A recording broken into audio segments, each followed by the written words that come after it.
सध्या एवढं प्रमाण वाढलंय, काय करावं? एक दारूचं प्रमाण, एक दुसरं लव जिहादचं प्रमाण, आणि मुली पळून जाण्याचं प्रमाण तर सतीश महाराज एवढं वाढलं. प्रत्येक कीर्तनकाराने अभंग नाही सोडवला तर चालतो, काही अभंग सोडायचा नाही, पण अर्धा तास तुम्ही या विषयावर बोला, एवढं अवघड झालं. 2-4 दिवसापूर्वी तुकाराम बाबा आमच्या मित्राची एक बहीण पळून गेली. पळून गेल्यानंतर आम्हाला सगळ्यांना पोलीस स्टेशनमध्ये बोलवल्यानंतर तिची आई वगैरे म्हणे मला एकदा माझ्या लेकीला भेटू द्या. तर पोलिसासमोर त्या पोरीनं डायरेक्ट बापाकडं आणि मायकडं हात केला आणि पोलिसांना सांगितले, या दोघा नवरा बायकोपासून मला भीती आहे. महाराज फाशी घेतली हो त्या माणसानं, काय फायदा आहे? इथं बसणाऱ्या सगळ्या तरुण पोरींना माझी विनंती, पोरीनो तुम्ही नाही शिकल्या तर चालत्या, तुम्ही काय शिकवून दिवे लावणारे आम्हाला माहिती, त्यामुळे नाही शिकल्या तरी चालत्या, नाही इंजिनियर झाल्या तरी चालत्या, नाही कलेक्टर झाल्या चालत्या. ही जबाबदारी इथं बसणाऱ्या सगळ्या मायची आहे, सगळ्या आईंची आहे. मायांनो माझी विनंती आहे, पोरींकड पोरांना सुद्धा विनंती, तुमच्या बहिणीकडे जर मोबाईल असेल आरोप नका करू तिच्यावर, तुमची बहीण आहे ती, रक्ताची बहीण आहे, विश्वास ठेवा तुमच्या बहिणीवर. पण आठवड्यातून 2 वेळेस आपल्या बहिणीचा मोबाईल चेक केला पाहिजेत महाराज आपण. तुम्ही रिचार्ज केलं नाही, तुमच्या बापाने रिचार्ज केलं नाही, तिच्या मोबाईलमध्ये रिचार्ज आलं कसं हे पाहिलं पाहिजे. मी चुकीचं बोलतोय असं नाही, माझ्या बोलायचा पोरीला राग येत असेल महाराज. पाठीमागं त्या श्रद्धा नावाच्या पोरीचं कसं प्रकरण घडलं, अरे 22 वेळेस तिच्यावर वार केला तरी त्याला दया आली नाही. त्याच्या अगोदरचं एक प्रकरण तुकडे तुकडे करून फ्रीजमध्ये तिचं मांस ठेवलं महाराज आणि कुकरमध्ये शिजवलं. माझी पोरींना विनंती, पोरींनो मी तुमच्या पाया पडतो, हात जोडतो तुम्हाला. हे बघा, तुम्ही ज्या दिवशी कोणाची आई असाल त्या दिवशी तुम्हाला कळेल किती वाईट आहे. अरे 2000चा फोन वापरतोय तुमचा बाप, तुम्हाला 25,000चा फोन घेऊन द्यालाय पोरींनो. तो फाटके कपडे घालतोय, तुम्हाला नवीन शाळेत ड्रेस आहे, त्याला चप्पल फाटकी, त्यानं नवीन सँडल घेऊन दिली. अरे बाप दुसऱ्याकडून 3-3, 4-4, 5-5 रुपये टक्क्यानं पैसे काढून तुमच्या कॉलेजची फी भरतो, तुमच्या शाळेची फी भरतो पोरी हो. मग एवढं जर बाप तुमच्यासाठी करत असेल तर जगातल्या कोणत्या बापाला आपल्या पोरीचं लग्न करायची अक्कल नाही हो महाराज. अरे प्रत्येक बापाला असं वाटतं माझी पोरगी राणीसारखी राहिली पाहिजे, जगातल्या प्रत्येक बापाला असं वाटतं माझ्या पोरीच्या जीवनामध्ये सुखी. बाईचं प्रेम पोरावर असतं, पण बापाचं सगळ्यात जास्त प्रेम जर कोणावर असतं तर महाराज पोरीवर असतं. मग जगातले सगळे बाप जर आपल्यासाठी एवढे कष्ट करतात तर आपण पळून जाऊन आपल्या बापाचं नाव खराब करू नये अशी माझी सर्वांना विनंती आहे.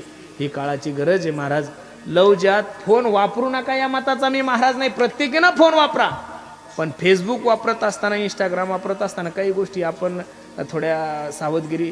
अनेक हिंदू मुलांचे अकाउंट काढून मुस्लिम मुलं आपल्या मुलींना, अरे तिथं रेट ठरलेले, ब्राह्मणाच्या मुलीचे रेट काय, मराठ्याच्या मुलीचे रेट काय, लबानी समाजाच्या मुलीचे रेट काय, वंजारी समाजाच्या मुलीचे रेट काय, त्यांना इथून पळून गेल्यानंतर ती पोरीची राहण्याची व्यवस्था कोण करतं, त्यांना जाण्याचा खर्च कोण देतं, ह्या सगळी हे प्रॉपर प्लॅनिंगने या गोष्टी होतात.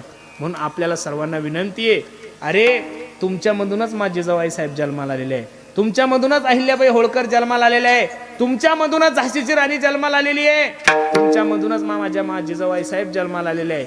मायानो नाही शिकल्या तरी चालत्या, पण संस्कारयुक्त जीवन जगा, काळाची गरज आहे. आणि सर्वस्व जबाबदारी या सगळ्या मायांवर आहे. मायानो आपल्या पोरींना थोडं धाकात ठेवा, त्यांच्यावर लक्ष ठेवा.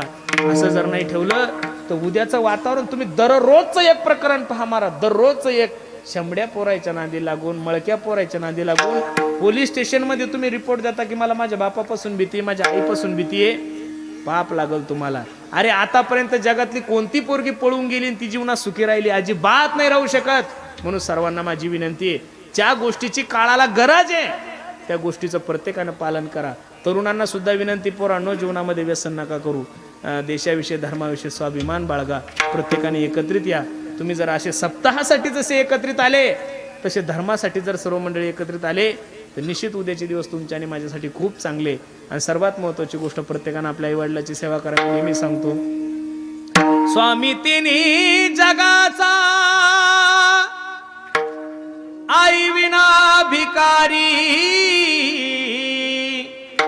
स्वामी तिन्ही जगाचा आई विना भिकारी, आई माझी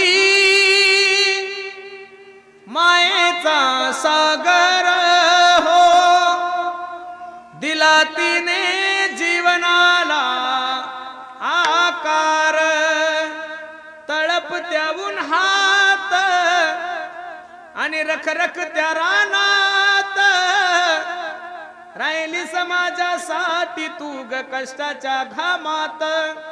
कधी मिळेल मुठभर घास, कधी गडे तिला उपवास, ओल्या मातीतून चालताना तुडविले काट्याचे फास आई माझी